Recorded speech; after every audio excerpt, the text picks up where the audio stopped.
Smack! A cold sticky cake slams into my face.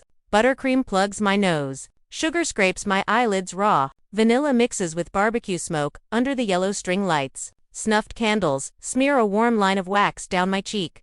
Phones flash. The mic squeals once. A few cheers, pop. Then laughter spreads. My son laughs high and sharp. Linda stands close, her perfume biting, holding up a sheet of paper like she's won something. The lights shimmer on the cloudy glaze of icing, turning the backyard into a stage. My heart jumps once, then settles. Not angry, just cold and clear. I breathe through my mouth, butter, fat, and sweat. 1 beat. 2. I pull a napkin, wipe my face in long strips, let the clumps fall into the tray. I look at the crowd. Some of them won't meet my eyes.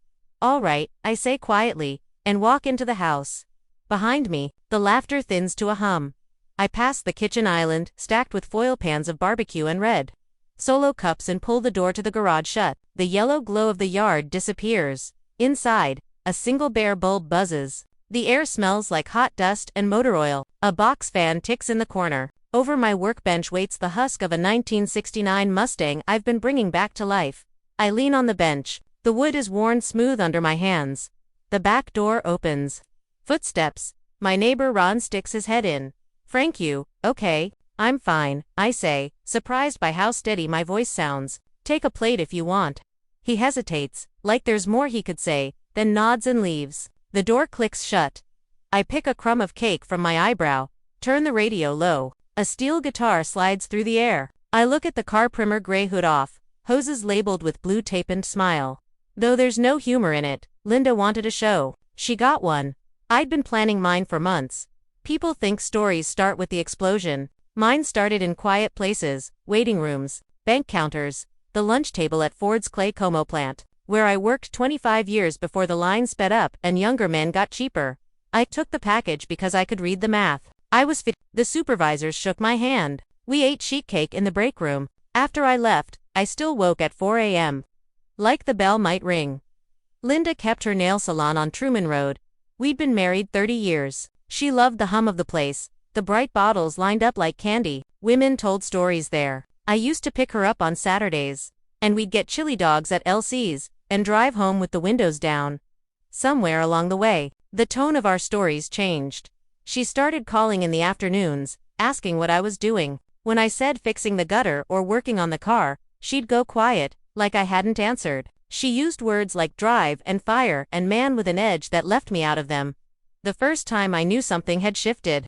She came home late with a handbag I couldn't pronounce. It cost more than the mower. She set it on the counter like a trophy. It was on sale, she said. Then she reached past me for a glass of water, smelling like a cologne I didn't wear. I didn't ask. I watched. That's what a good mechanic does. You listen for the knock. You wait for the heat. I met Tom Rodriguez for coffee at a Liberty diner that serves eggs in iron pans and calls everyone hun. Tom and I grew up 2 streets apart in North Kansas City. He went to law school late. After the army, I went to the plant. He still owed me from 1992, when I rebuilt his alternator in a gravel driveway. He never forgot. "What are we talking about, Frank?" he asked, stirring his coffee like it might confess. "I think Linda's moving money," I said. "Small amounts, regular. And I think there's a man. I'm not blowing up my life, I just want to do this right." "What does right look like?" "No yelling. No throwing things. When it's time, I'm steady. Like torque, not horsepower." He smiled into his cup. "All right, we'll be steady."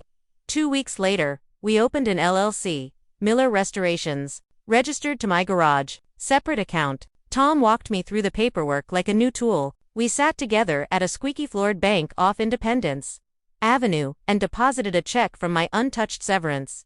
"Paper matters," Tom said. "That's what the judge reads." I bought parts in cash, kept clean receipts, sold rare trim pieces online at night under a forgettable username. Mornings, I worked a few hours at Jim Novak's Classic Motorworks, sweeping floors, handing wrenches, learning how to make old cars behave like new ones. "You always had the hands," Jim told me at home. I cooked. Linda ate standing, scrolling. We spoke less. Our son Jake started calling me Frank, like he was practicing distance. He was 26, sold mortgages near the plaza, wore a vest and confidence. I watched the statements. Transfers from our joint account to one I didn't know existed. 200 here, 500 there. always just under the line. Once she labeled a $700 charge salon supplies from a jewelry store that doesn't sell acetone. I printed everything. Tom filed it under a red tab. "You're doing fine," he said. "Just keep breathing." The week before my birthday, Linda was cheerful. "Told me to clear Saturday. You only turned 54 once." She texted constantly.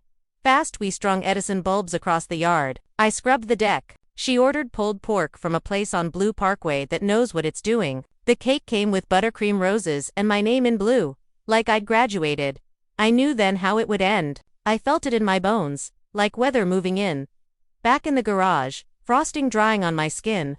I washed my face in the utility sink and watched pink water circle the drain. I breathed until my chest loosened. I thought of the way Linda looked at me on the deck, chin lifted, eyes bright, already celebrating.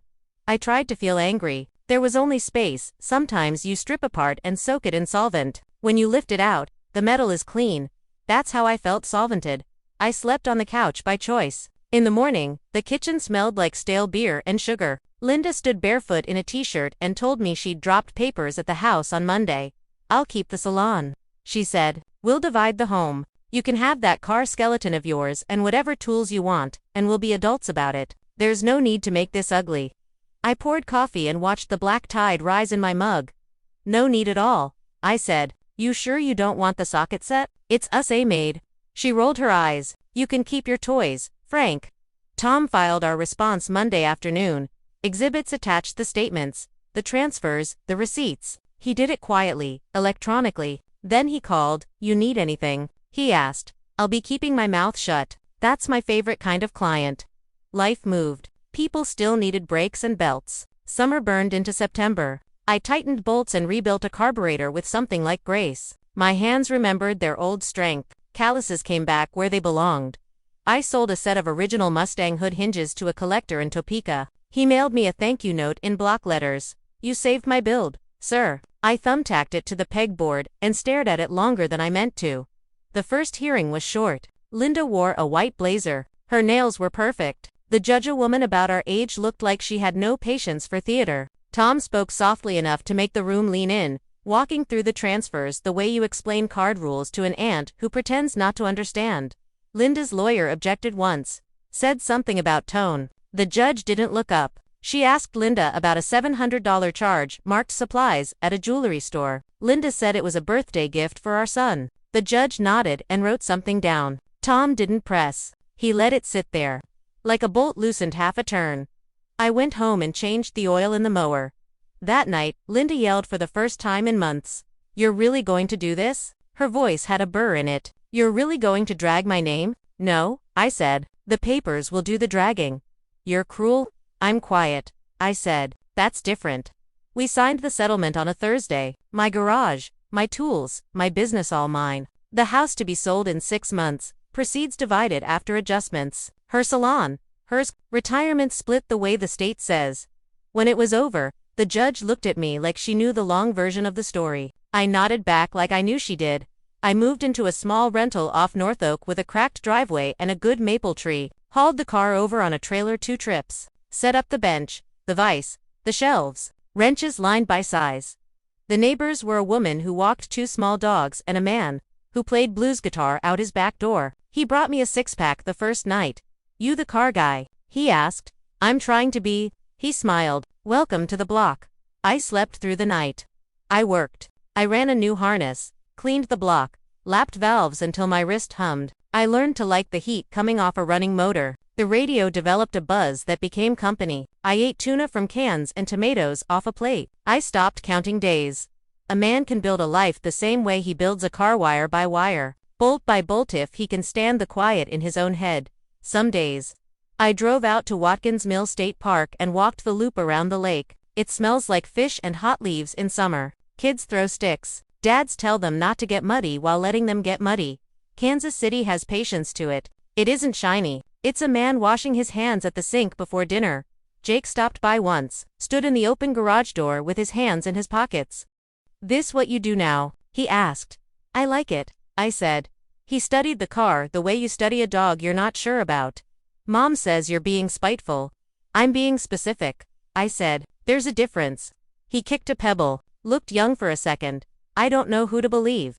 You don't have to pick, I said. Believe what you see.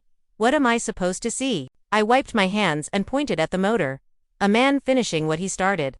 He nodded once. Small. He came back twice that fall with questions about oil weights and tire sizes. For the first time in years, we talked about something we could touch. Winter locked its shoulders around the city. I pulled the car under clean white light from the snow outside and listened to the heater thrum. I started the engine the third week of January. The starter clicked. I swore gently, checked the ground, the coil, the ignition. Then it caught like a man clearing his throat. The garage filled with the smell of new heat on old metal. I laughed alone, revved it once. Hush now, I said. Easy. A friend helped me set the hood. We lowered it slow, like laying down a newborn. I ran my hand along the seam where paint met chrome and felt a forgiveness I hadn't expected. I called Tom. I want to open a shop, a real one. I wondered when you'd say it. We found a square cinder block building with 2 bays and a bathroom off Burlington in North Kansas City. Close enough to the highway that trucks sang all day. The sign used to be a motorcycle place. The ghost letters showed when the sun hit right. The landlord said he liked my handshake. Tom drew up a lease I could live with. We painted the walls the color of clean. I bought a used lift, and when I torqued the bolts into the floor, I felt the whole history of the building settled. On opening day, I wore a clean shirt and a nervous grin. Flyers went into mailboxes. Posts went online. A reporter showed because her dad loved Mustangs. Why start now? She asked. Because a man needs something to push against, I said. She wrote it down like it mattered. Maybe it did.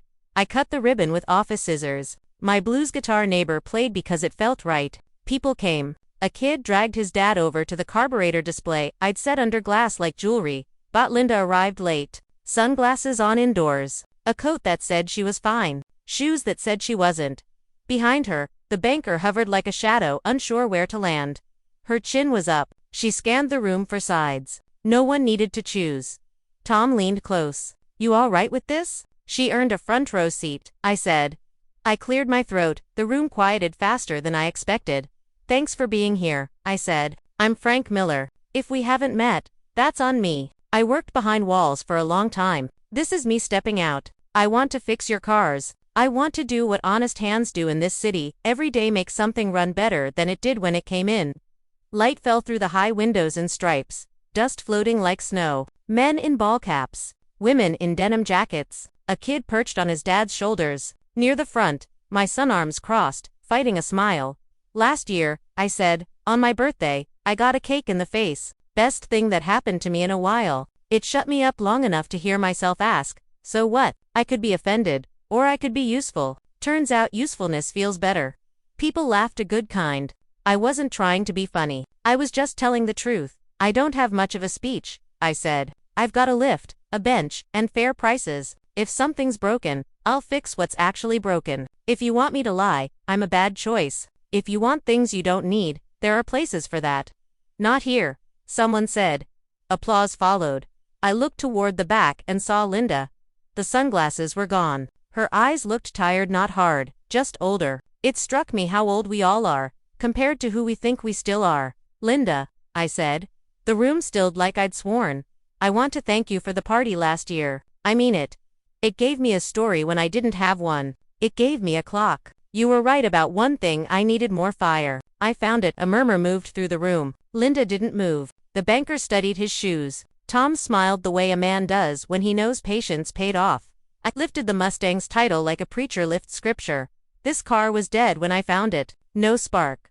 No breath. All I did was listen, take it apart, and put it back together with clean hands. Turns out that works on a man, too. Afterward, people came up with stories: first cars, fathers, summers that never quite left them. A woman showed me a picture of her husband beside a '73 Camaro and cried without sound. Jake hugged me awkward, careful, and whispered, I'm proud of you, Dad. I almost missed it. When the room thinned, Linda approached. You didn't have to do that, she said. Do what? Thank me like that? Make me look like the villain? I thanked you, I said. That's all. Her mouth tightened. I was angry. I thought you'd lie down forever. I thought, if I pushed hard enough, you'd move or break. Either way, I could stop feeling stuck. I did lie down, I said. For a while, then I stood up. You never yelled, she said, like that bothered her. I yelled in the garage. I said. The radio heard everything. She glanced at the car. It's beautiful. I always liked that one. You liked how it looked on prom night more. So did I. The banker took a call and drifted out like smoke. Linda watched him go. He's not who I thought, she said. Most people aren't, I said. We're usually just what we do, not what we promise. She slipped her hands into her coat pockets. Do you hate me, Frank? I thought of years, stacked like parts on a bench morning light. Late coughs, string lights, buttercream on her hands. No, I said. That's heavier than I want to carry. She nodded, and for a moment, I saw the woman I married, looking back through the woman who left. I hope you do well, she said. I already am, I said. Not sharp, just true. We sold the house. Signed the last papers. She kept the salon, worked more herself. Sometimes I'd run into one of her clients at the store and we'd talk about whether like it mattered. In spring, a small paper ran a profile Norland man rebuilds cars and himself. I didn't love the headline, but my neighbors brought copies and slapped my back. My blues neighbor played too loud on purpose. Jake taped the article to my office door. He started coming in Fridays to sweep and learn names of things. He ditched the vest from the lending office, took a pay cut, took a breath, said he slept better. We worked in rhythm. Once he dropped a socket and swore. Language, I said. He laughed. You never said that before. I never had to. Linda called one evening. Windows open, crickets arguing with the dark. Jake won't say it, she said, but he looks lighter. Usefulness does that, I said. A pause. I'm sorry about the cake. I know, I said. Good frosting though. She laughed for real, then stopped herself. Take care of yourself. I am.